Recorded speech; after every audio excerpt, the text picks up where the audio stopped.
ভাইরে, মানুষ এখন শুক্কুরে শুক্কুরে বাঁচে মাত্র 2 দিন। আর তার মধ্যে 1.5 দিন বাঁচে শুধুমাত্র হিংসা করে।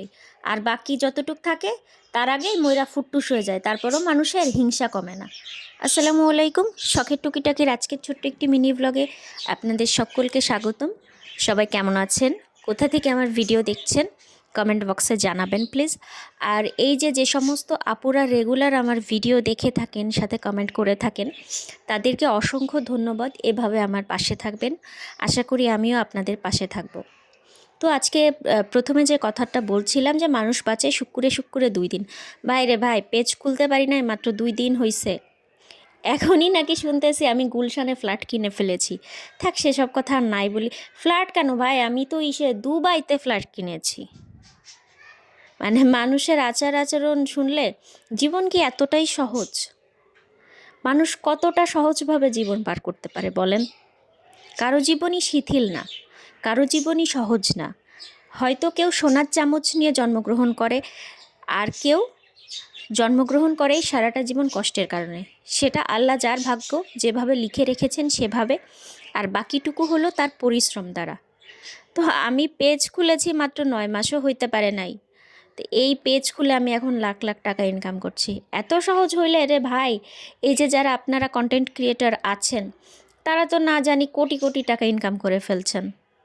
আচ্ছা, আপনারা কি আদতে এটা সম্ভব, মানে এই 9 মাসের মধ্যে 5 মাসের মধ্যে করে ফেলতে পেরেছেন? এটা কি আসলেই সহজ? এতটা সহজ না। মানে দূর থেকে কাশবন সবসময় ঘন দেখা যায়, কিন্তু কাশবনের কাছে গেলে কি কাশবন দূর থেকে যতটা ঘন অতটা ঘন? মোটেই না। আপনি একটা পেজ খুলুন না, পেজ খুলে সেটার পেছনে সময় দিন, দেখেন আপনি কত টাকা ইনকাম করতে পারেন। শুধু শুধু এরকম মানে বাঁচবেন কতদিন ভাই আপনারা? যে মানুষের নামে এই সমস্ত নিন্দামন্দ করে কোনো লাভ আছে? এখনও সময় আছে, ভালো হয়ে যান। অন্যের ভালো দেখতে না পারেন, সহ্য করতে না পারেন, তাহলে দেখবেন না। আপনাদের দেখতে বলে কে রে ভাই? আর সবথেকে বড় কথা, যে মানুষকে আপনারা সহ্য করতে পারেন না, সে মানুষকে আপনারা কেন ফলো করবেন? এভাবে তো ফলো করার কোনো প্রয়োজন নাই, তাই না? নিজের চরকায় তেল দেন। আমি আবারও বলছি, নিজের চরকায় তেল দেন। আপনার এত মূল্যবান তেল আমাদের লাগবে না। আপনার জীবন আপনার, আমার জীবন আমার। আমার খুব সোজা সাপটা নিয়ম। আমার জীবনে যার প্রয়োজনীয়তা নাই, বা যে আমার সাথে খারাপ ব্যবহার করেছে বা আমাকে ছুঁড়ে ফেলে দিয়েছে, আমি ভাই জিন্দেগিতেও তার দিকে ফিরে তাকাই না। এটা হলো আমি। তো ওইটারও দরকার নাই। যে আপনার দিকে ফিরে তাকাবে না, যে আপনার সম্পর্কে নিন্দামন্দ করবে, যে আপনাকে দেখতে পারবে না, তার সম্পর্কে আপনার তাতে ইন্টারেস্ট দেখায় লাভ নেই। সুতরাং মানুষের পেছনে লাগতে যাবেন না। সবাই সবার মতো করে ভালো আছে, ভালো থাকার চেষ্টা করবেন, যাতে দিন শেষে আপনি মারা গেলে বলতে পারে মানুষ যে না, আপনি ভালো ছিলেন, এই লোকটা ছিল, এই লোকটা অনেক ভালো ছিল। কারণ কবরে অ্যাটলিস্ট সবারই যেতে হবে ভাই। আজকে হোক, পরশু হোক, মানে যে কোনো সময় যেতে হবে। বাট মরে যাওয়ার পরে কেউ যেন বলে না যে এই এই লোকটা এই পরিমাণে খারাপ ছিল, যার কারণে আপনার কবরে থাকাটা মানে খুব অশান্তিদায়ক হয়ে যাবে। মুগুরের বাড়ি আপনিই খাবেন তখন। তাই অ্যাটলিস্ট এই কথাটা ভেবেও মানুষের পেছনে লাগা বন্ধ করেন। তো যাই হোক, আজকে ছিল শুক্রবার, এত কথা আসলে অনেক কিছুই বলে ফেললাম। মানে হুট করে একটা কথা শুনে আমি সচরাচর খুব বেশি কথায় কোনো রিয়্যাক্ট করি না, কোনো কথা লাগায়ও না। কারণ আমি মানুষের পেছনে লাগতে যাই না, আর আমার পেছনে মানুষ লাগতে আসবে এটাও আমি ব্যক্তিগতভাবে পছন্দ করি না। কথা হইলো যে ভাই, যে যার যার মতো ভালো থাকুক। আল্লাহ যার জীবন যেখানে ভালো করার চেষ্টা করেন, সেইখানেই সেই মানুষটাকে দেন। সেটা লাইফ পার্টনার হিসেবে বলেন, সেটা কর্মক্ষেত্র বলেন, বা সেটা বাড়িঘর বলেন, সব কিছুতেই এরকম। তো যার যার জীবন আল্লাহ নির্দিষ্ট করে আগে থেকেই ঠিক করে দিয়েছেন। সুতরাং মানুষকে পিঞ্চ করে কথা বলা বন্ধ করেন, মানুষের পেছনে লাগা এভাবে বন্ধ করেন।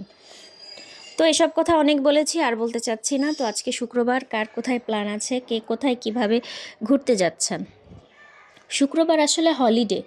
হলিডে থাকলে হয় কি, আমাদের মতো মানুষের মানে সারা সপ্তাহ এত বেশি ব্যস্ততার মাঝখানেও শুক্রবারে যাবার ইচ্ছা থাকলেও শেষ পর্যন্ত আর কোথাও আপাতত যাওয়া হচ্ছে না, বা যেতে ইদানিং খুব ইচ্ছে করে না।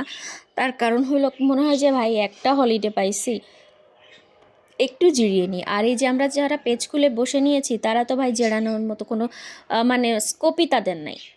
একসাথে আমি ইউটিউব চ্যানেল চালাচ্ছি, সাথে এই পেজটা ওপেন চালাচ্ছি। ভাই এই দুইটা মানে জিনিস চালাইতে গিয়ে হ্যান্ডেল করতে গিয়ে আমার যে এত বেশি কষ্ট হয়ে যাচ্ছে।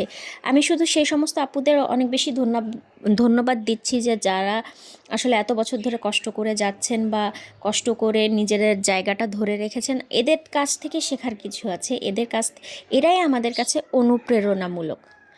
তো এই ছিল আজকের মতো। আর আমি এই যে যা রান্না করছি, রান্নার তো আজকে যা করছি তো করছি, সাথে হলো প্রচুর বকবক করে ফেলেছি।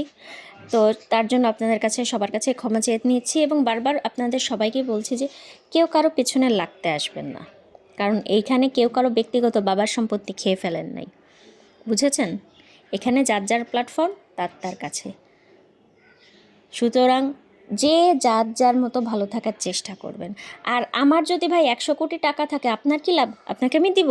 আপনার 500 কোটি টাকা থাকলে আপনি আমাকে দিবেন? কখনোই দিবেন না। আর পরের সম্পত্তি, পরের মানুষ, পরের বাড়ি ঘর, পরের টাকা পয়সার দিকে একটু কম নজর দেওয়ার চেষ্টা করবেন। তো যাই হোক, সবাই ভালো থাকবেন আজকের মতো। আর শুক্রবার হলিডে, যে যার যার মতো ঘুরে আসেন।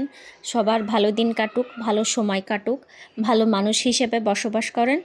আজকের মতো এইটুকুই থাক, কারণ আজকে আসলে আমার খুব বেশি কথা বলতে ইচ্ছা করছে না। আর মানে আমি একটু অতিরিক্তই বলে ফেলেছি। সবাই ভালো থাকবেন। আল্লাহ হাফেজ। আসসালামু আলাইকুম।